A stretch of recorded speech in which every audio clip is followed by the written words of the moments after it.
Right, welcome along. We're now going to look at the Irish team for the Cheltenham Festival, and my word, it's a powerful Irish team. And my word, I've got a powerful Irish panel. Look at this. Billy Nash from Timeform, my Sporting Life colleague, Fran. We sit here with our Cheltenham Festival winner between us. Now, the team is so strong, Fran. 23-5, 12 months ago to the Irish. What's it going to be this time? Ed, I can't see it genuinely being any lower than that. I think when you go through the races, the firepower, Willie Mullins, Gordon Elliott, Henry de Bromhead, then you back it up with the rest of the Irish runners. They're so strong in all divisions. You think it's going to be more than 23? Possible, yeah. Oh my lord. Yeah. Definitely, when I see the overs in 19, I'd definitely be taking that anyway all day long. I think the strength and depth that is there. I don't think a lot has changed since last year. If England don't win the Supreme, the Arkle or Shiskin in Champion Chase, outside of that... Be careful, Britain. We've got the Scots, we've got the Welsh. Do you? And you're nodding away there. Oh lord. You're obviously agreeing. Yeah, I think so. I think the Irish are, like Fran said, I think they're every bit as strong as last year. 23 it's going to be hard to match it, but I think they're well capable of doing it, yeah. I knew I should have got Graham Cunningham or Ollie Bell in the studio for this one. Right, let's have a look at the most powerful team of the lot. The Willie Mullins battalion, brigade, however you want to put this, Fran. You've spent a lot of time with him over the last few weeks. This is just a taster of the ammunition he has got. Let's start bottom right, ahead of the Sky Bet Supreme, which has been so much talked about this year. It could be epic. Where would you like to see Sir Gerhard go? I think Sir Gerhard should go for the 2.5 mile race. I do think he's got speed for 2 miles. I'm just not sure his jumping is quite there yet. That extra half a mile would allow him to find his rhythm better. I thought he was exceptional in Leopardstown despite not fully concentrating on the job. Just over the first 2 hurdles in the Supreme, if he's not on his game, he could be on the back foot straight away, might make life difficult. Whereas if you step him up and trip, it'll all be happening to stride slower. A day or two into the festival, there won't be as much of a panic on.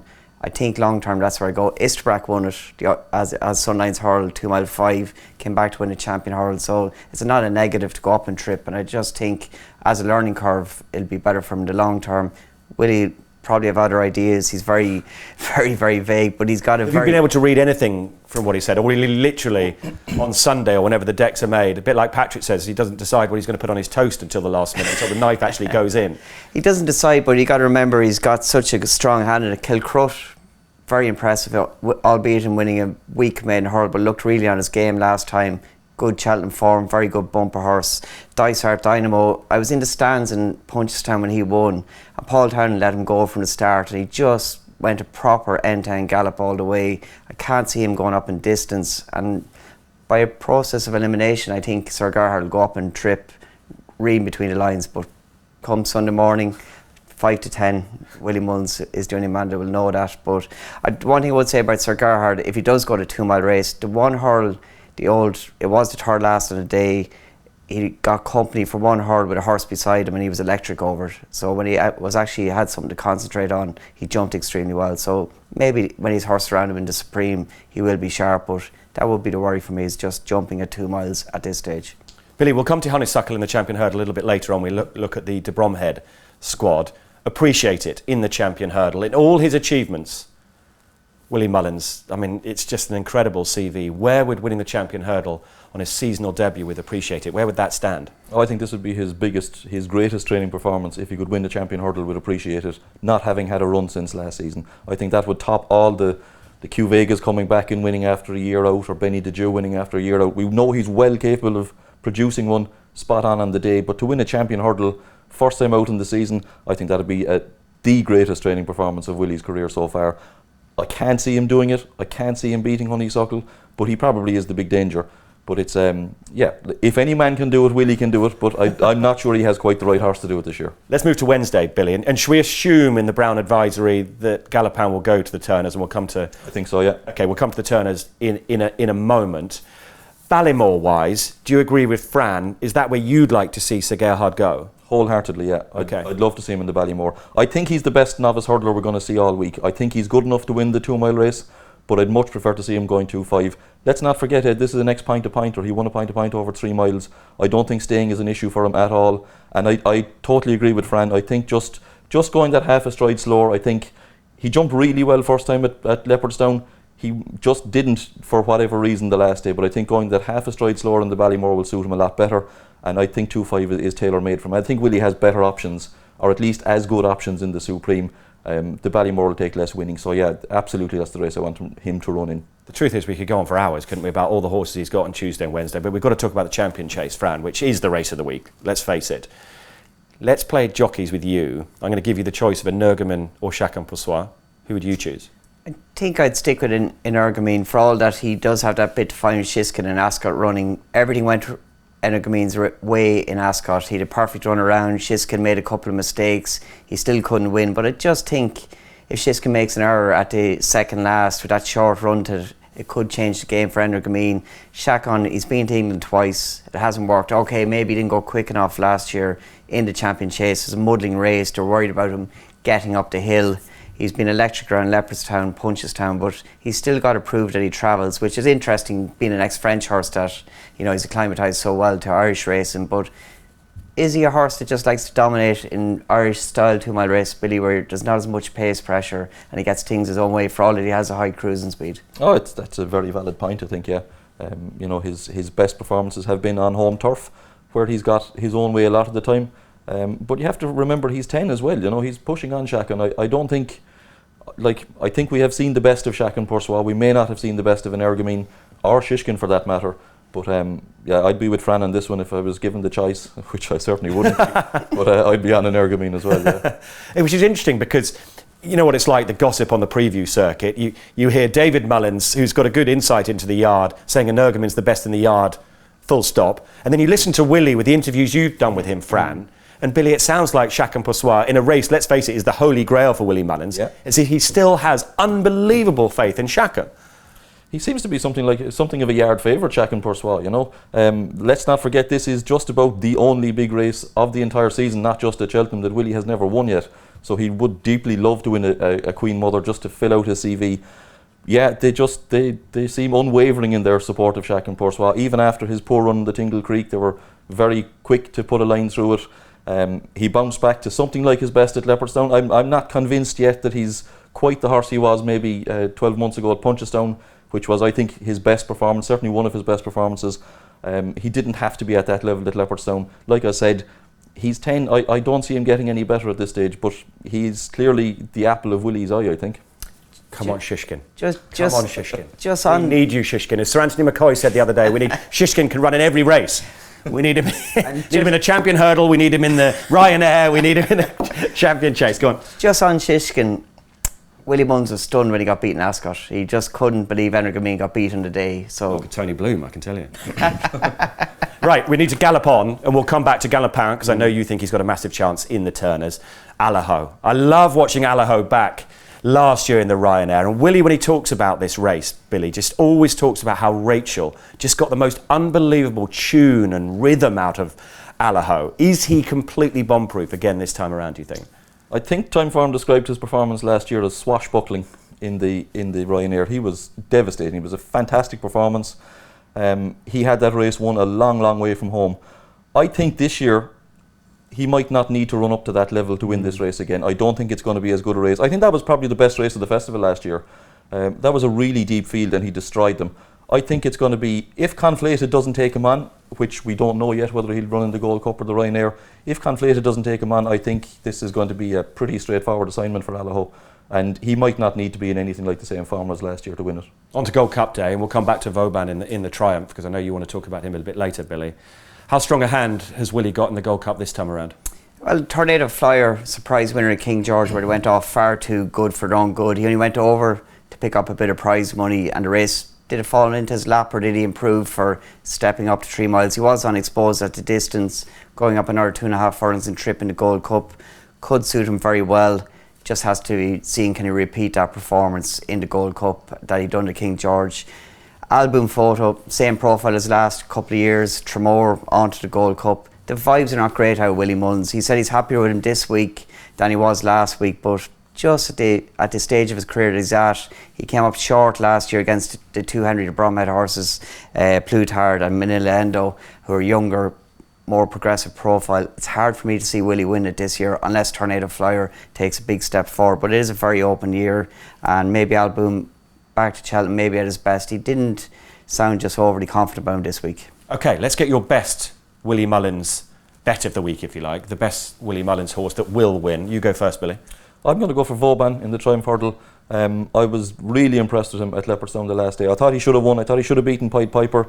I think Patrick described Davy Russell as using the dark arts to win that race that day. I think if he jumped a little bit better, he might have beaten Pied Piper. That's immaterial now, but he was really impressive at Leopardstown. I think it was a big step forward, and I thought he had Phil Dore covered very, very closely that day. I'd be surprised if Phil Dore can turn around the form, and I think he just has a bit more class than anything else in the race, and I think he'll win. You, Fran? Yeah, Galloping Deschamps runs in the Turners. I think if he goes for the shorter race, the Turners chase, he will be very hard to beat Bob Ollinger. Yes, he's a more natural chaser.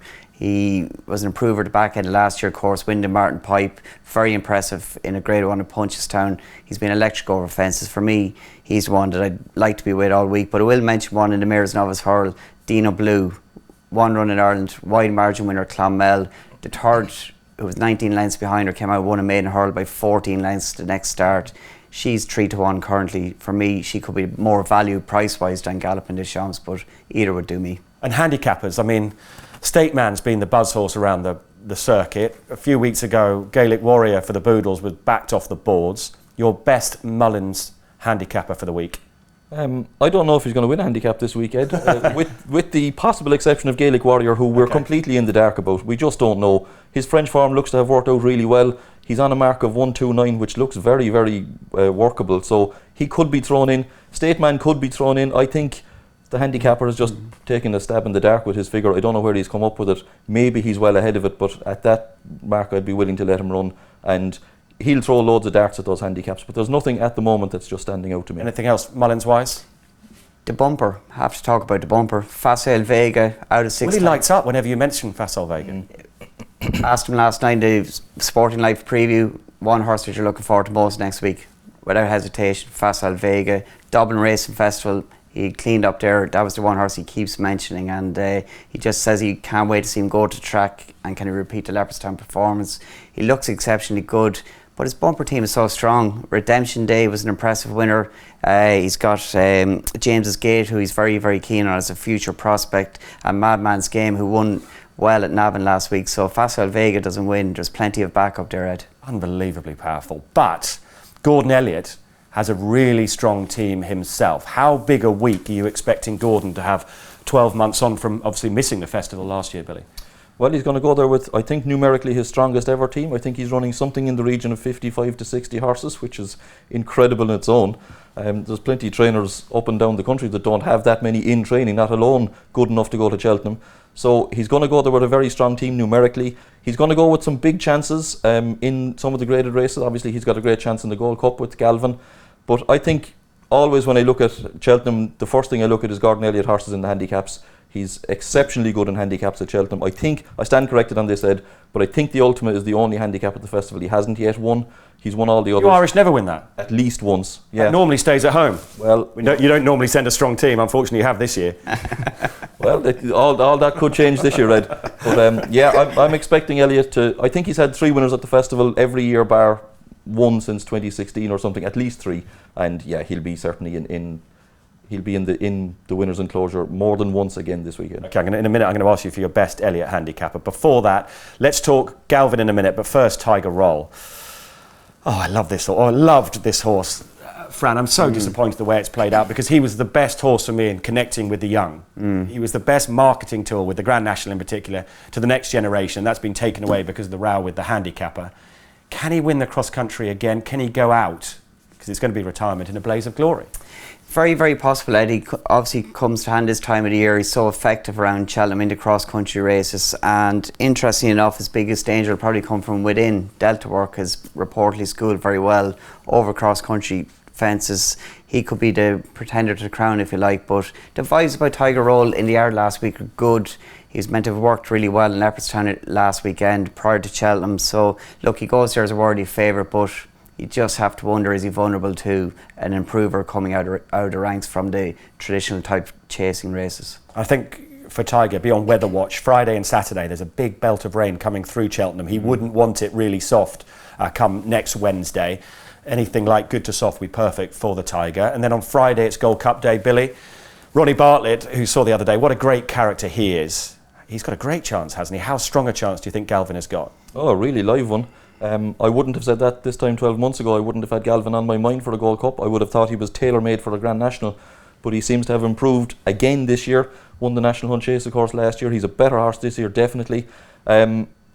Personally, I think A Plus Tard, it might just have too much class from at Cheltenham, but Galvin has to be on the shortlist. He's going to be there or thereabouts. He has a great record at Cheltenham. He has loads of experience. He jumps really well. He has everything you'd want in a Gold Cup horse, so you can't knock him out of the shortlist. And your Elliott handicapper is? He'll have loads of chances, Top Bandit, Chemical Energy, but I think the most interesting Elliott handicapper, I hope he goes for the Coral Cup, is a horse called Saint Felicien. There won't be too many horses at Cheltenham this week with a Timeform large P. There certainly won't be many horses in a handicap with a Timeform large P, but Saint Felicien does have one of them. He's only had 3 runs in his life. He's essentially a novice, but because he won a race in France last year, he's not qualified for novice races, so he's a blank canvas really. We have no idea how good he is, but I think he could be thrown into the Coral Cup. We will see him on Wednesday. Okay, let's talk about Henry de Bromhead, who, I mean, it was the Holy Trinity, wasn't it, 12 months ago, winning all the big races at the meeting, yet recently he's been quiet, the de Bromhead team, uncharacteristically quiet. Going into the festival, are they back in form? Last month is very promising for the team. They seem to be back in more consistent vein of form. They're running to their level. Obviously, Honeysuckle, when the horse is running bad, she's been winning. Bob Ollinger has been winning when the horses in general have been running poorly. Envo Allen, of course, won a week grade 1 at Christmas. Interesting to see where he goes. A Plus Tard, it could be argued maybe should have beat Galvin Leopardson. I think Rachel, with hindsight, made her move plenty early enough wide. The third last committed far earlier than she needed on the day and was just there to be shot at by Galvin, who was ridden by great effect by Davy Russell. And that's one thing, Ed, we need to really talk about, is the jockeyship of some of the Irish riders going over. Davy Russell back from injury, what an asset he is around Cheltenham. To have him riding Galvin in the Gold Cup for Gordon Elliott, I think, is a big plus. He's got some fantastic young riders for Martin Pipe, we might talk about later, Sam Ewing, Jordan Gain for the champion condition can ride, and I think that's a big plus to the Irish horses too. The level of jockeyship is a major factor, and I think the way they ride, a bit of patience really comes to play at Cheltenham. Yeah, I hope Davy's fully fit. Hopefully he will be. As you say, there's no one better around Cheltenham than him. There's no one better in the champion hurdle than Rachel and Honeysuckle. This is my wish, Billy. Yep. I just hope they win and get that reception from the crowd. And will it be the same as normal? I almost liken their tactics to Mo Salah. Don't let him on his left foot. But it's all very well stopping Mo Salah doing that. And it's all very well trying to stop Rachel kicking on 2 out and putting the race to bed, isn't it? Yeah. I think this year's champion hurdle might not be set up quite so well as last year's was for Honeysuckle. There was 3-4 front runners in the race last year. I think the race was tailor-made for her.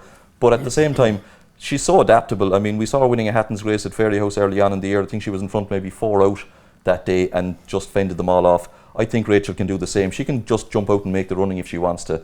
I think she's the best horse in the race and I can't see her beaten. Agreed, Fran, quickly? £7 allowance, it doesn't matter, but that's a huge swing for her, and I hope she wins. She lifted the roof. The reception she got in Leopardstown was amazing. Just a quick word from you on Bob Ollinger. Obviously, you're very keen on Galopin de Champs. I always think Henry de Bromhead is the master at getting a horse jumping. Surely he's had plenty of time to iron out any problems he's had with Bob Ollinger. I don't think Bob Ollinger's jumping has been quite so bad as some people have made it out to be, you know. He's jumped around Gordon and Punchestown. They're 2 big tracks. He was a bit fiddly at a couple of fences, but he never ever looked like falling, or the couple of minor mistakes he made didn't really cost him any momentum. So I don't think that's a big issue. But a big issue is the fact that Galopin de Champs is up against him, who is a fantastic horse and will expose any flaws in his armour. But there aren't many in Bob Ollinger's. It's a race I'm finding really difficult to call. It's the race I'm looking forward to most for the week, that head-to-head. I hope the 2 of them turn into the straight upsides and we'll see who's the best horse then. Can you imagine? Right, let's finish on the Gold Cup with Henry, and we've talked a bit about A Plus Tard already. It seems to me Manella Indo, everyone's crabbing his form a bit, Billy, but I remember his run in the Irish Gold Cup before he won the Gold Cup last year, and to me the other day in second it was almost a better performance than when he was 4th of 5 year before, and then Cheltenham brings him alive, doesn't it? Very valid point to make, yeah. He does have great form at Cheltenham, and he did certainly ran better in this year's Irish Gold Cup than he did in last year's, but his preparation up to that wasn't ideal. Now, you kind of balance that with the fact that some of the Bromhead horses clearly haven't been themselves, and over that Christmas period when Manella Indo ran in the King George, Henry had a bit of a shocker. It was a pretty lean couple of days for Henry, so you could put a line through that run. And if you're willing to do that, and you think, well, then he certainly showed a lot of spark at Leopardstown, then he's probably too big a price. It's not an easy thing to win 2 Gold Cups back to back, as we've seen. Album Photo has done it recently, but not that many horses do it. I was very keen on him for the race last year. I'm not so sweet on him this time round. I don't know why. It's just a gut feeling.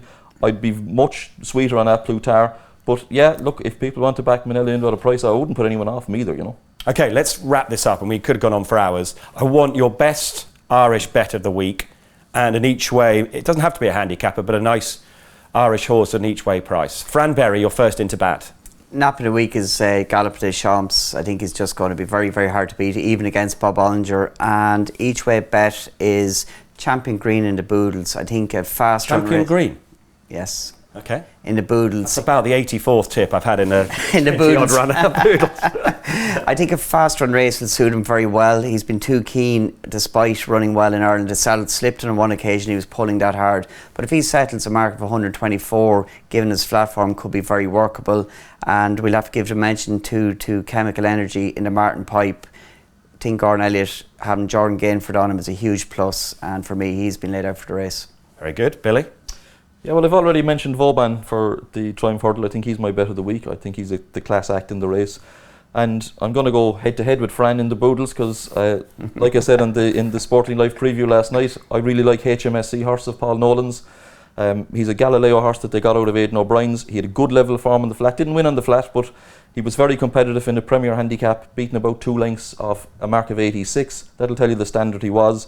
His hurdles form has worked out really well. He was third to Vauban or to Pied Piper and Vauban first time out. He was second to the Tide Turns in his next run. He's going to get £9 off the Tide Turns in the Boodles if the two of them run in the race. And he won last time out. The horse he beat won at the weekend. So all of his form is stacking up really well. Paul Nolan has won this race before, I think with Dabaroon, Fran. Correct. Way back in the day, Nina Carberry. And Paul had a handicap winner at the festival last year. So I think HMSC horse at a price will give you certainly a good run for your money each way. And you mentioned price. That's the good news. With Gaelic Warrior in the race, we're getting lots of value on the others. Gentlemen, thank you so much. Come on the British. We will keep our fingers crossed. And we've got, I'm fearful, we'll have loads more content and previews on Sporting Life.